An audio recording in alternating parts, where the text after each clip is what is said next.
tous, je suis ravie d'être parmi vous. Je félicite vivement tous les organisateurs de l'association RIDAP pour la tenue de cette première journée et je les remercie surtout pour l'invitation. Nous allons parler aujourd'hui d'un sujet très pratique que vous rencontrez lors d'une coloscopie et nous allons essayer de voir comment faire, comment prendre en charge une iléite de découverte fortuite. Justement, c'est après une coloscopie que l'on va se retrouver donc face à cette situation. On va retrouver des lésions au niveau de l'iléon, soit des lésions sans perte de substance, telles que l'érythème, l'œdème, ou bien des lésions nodulaires. Et parfois, nous allons trouver des lésions avec une perte de substance, une érosion, ulcération aftoïde, ou bien carrément des ulcérations un peu plus creusantes. Et cette situation sera problématique pour le gastro-entérologue qui va trouver ces lésions alors qu'il n'était pas parti pour chercher une atteinte iléale, et pour le patient qui va donc découvrir ces lésions. Nous allons donc, en fonction du contexte du patient, voir quelles sont les étiologies de cette iléite, et surtout, notre premier réflexe, c'est d'essayer de voir quels sont les arguments qui vont permettre d'évoquer une maladie de Crohn et quelle exploration et quel traitement qui va s'en suivre. Plusieurs présentations cliniques on va donc discuter plusieurs présentations cliniques pour expliquer la variété de ces tableaux de ces patients. Et je vais donc vous présenter le premier cas clinique. C'est la découverte d'une iléite aiguë, mais cette fois-ci dans un contexte de toxi-infection alimentaire. C'est un patient âgé de 55 ans qui se présente aux urgences avec douleur depuis 72 heures, douleur de la fosse iliaque droite, selle dure, molle, 4 fois par jour, épisode fébrile, une biologie, une CRP à 20 mg, et quand on fait une échographie ou un scanner, on trouve des signes d'iléite. Quelle est la définition de l'iléite aiguë? Eh bien, c'est un patient qui va se présenter avec des douleurs de la fosse iliaque droite. On peut avoir, oui ou non, de la fièvre, on peut avoir, oui ou non, de la douleur, de la diarrhée. Mais le fait d'avoir de la diarrhée, de la douleur qui persiste, ça nous amène à faire une échographie. Et c'est là où on va parler donc du diagnostic. On va trouver des signes d'épaississement et donc des signes d'iléite radiologique. Et bien entendu, si on parle d'iléite aiguë, ça veut dire que les symptômes, ils n'évoluent pas plus de 7 à 10 jours.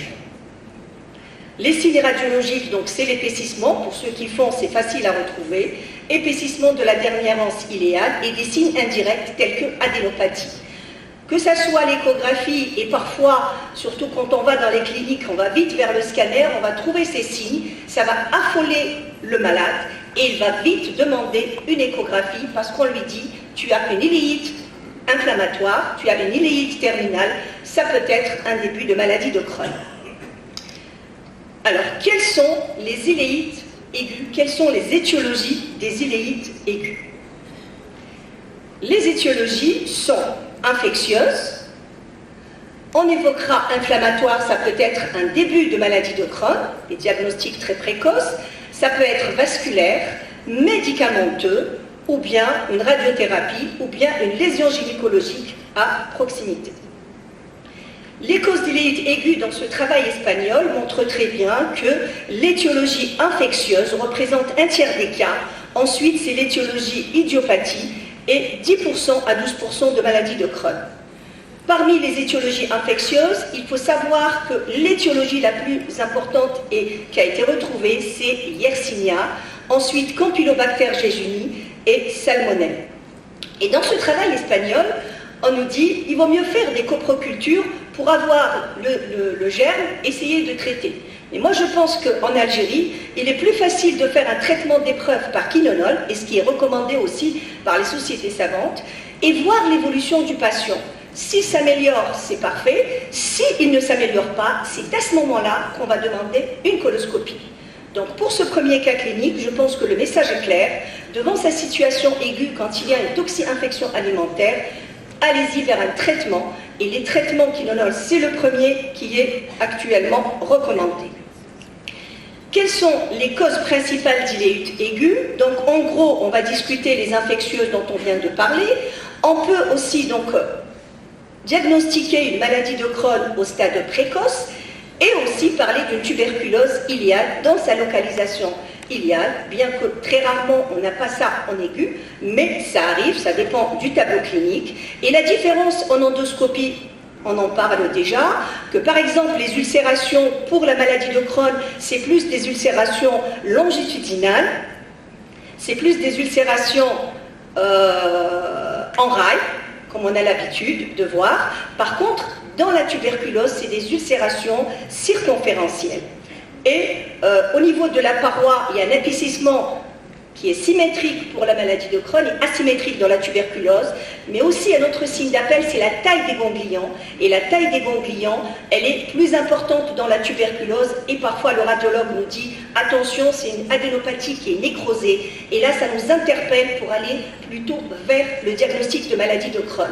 Si on va vers les biopsies, vous savez très bien que le diagnostic, quand on trouve un granulome et un granulome tuberculoïde, on est plus orienté vers le diagnostic de tuberculose et non pas vers une maladie de Crohn.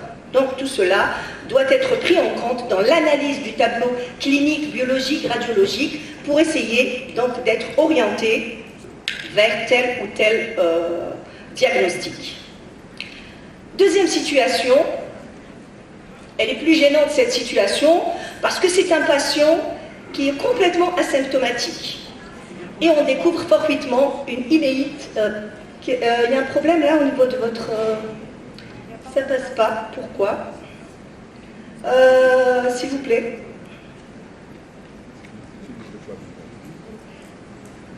Nous qui voulions gagner du temps, il n'est pas là?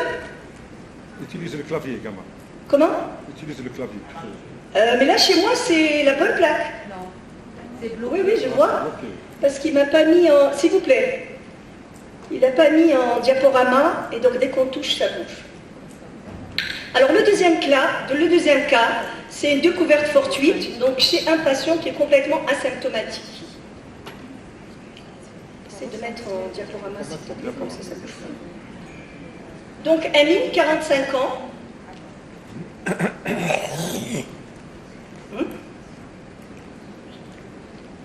Mets en diaporama. D'accord. Parfait. Donc, Amine, 45 ans, il a une hypertension artérielle traitée, il a une appendicectomie, il est fumeur, il présente cliniquement aucune plainte digestive et pour le dépistage d'un cancer du côlon familial, il va faire une coloscopie. En faisant la coloscopie, on ne trouve pas de polype, mais par contre, on trouve une découverte de quelques ulcérations, aftoïdes, iléales et quelques plages d'érythème. Et donc, cette situation donc, nous interpelle. On est parti chercher les polypes, on trouve une iléite. Est-ce que les lésions iléales, ces lésions iléales découvertes sont-elles significatives? S'agit-il d'une maladie de Crohn débutante? Faut-il instaurer un suivi et encore peut-être un traitement? Quelles sont les étiologies quand on découvre ces lésions chez des patients qui sont strictement asymptomatiques? Il faut toujours revenir à l'interrogatoire et poser la question: avez-vous consommé des anti-inflammatoires non stéroïdiens? Vous savez très bien que de très nombreuses publications ont montré que les INS, ils ne donnent pas que des lésions au niveau du tube supérieur, du tube digestif supérieur, estomac, etc. Mais c'est surtout les duodénum et c'est surtout au niveau, chez certains patients, ils ont des lésions au niveau du grêle distal. La prise d'INS est un élément important à rechercher à l'anamnèse lors de la découverte d'une iléite chez un patient asymptomatique. Et ça, donc, c'est un message. On revient chez le patient, on refait l'interrogatoire et des fois, on trouve des INS. Il y a peu d'études qui ont évalué le devenir de patients asymptomatiques et ce travail m'a paru intéressant.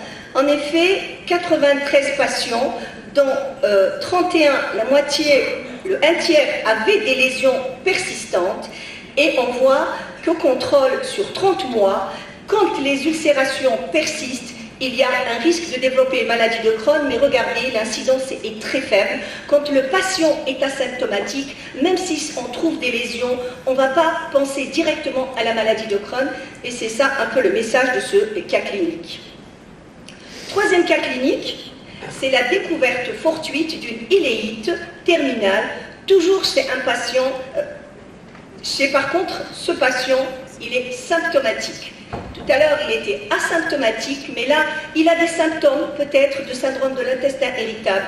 On fait une endoscopie et on trouve des lésions, il a des crampes, des petites douleurs, des diarrhées intermittentes avec un transit normal. Il n'a pas de plainte nocturne, il n'a pas de perte de poids, il n'a pas de syndrome inflammatoire, il n'a pas d'anémie. Et dans cette situation, le suivi de ces patients dans ce travail montre que quand on est... Qu'est-ce qui se passe? Montre que quand on est symptomatique, 60% des patients peuvent évoluer vers la maladie de Crohn. Ça veut dire que ici le message, c'est que quand un patient il a des symptômes, même si au départ en apparence c'est des symptômes mineurs de syndrome de l'intestin irritable, mais si l'on trouve des ulcérations au niveau de l'iléon, il faut se dire attention, c'est peut-être un patient qui va évoluer vers la maladie de Crohn.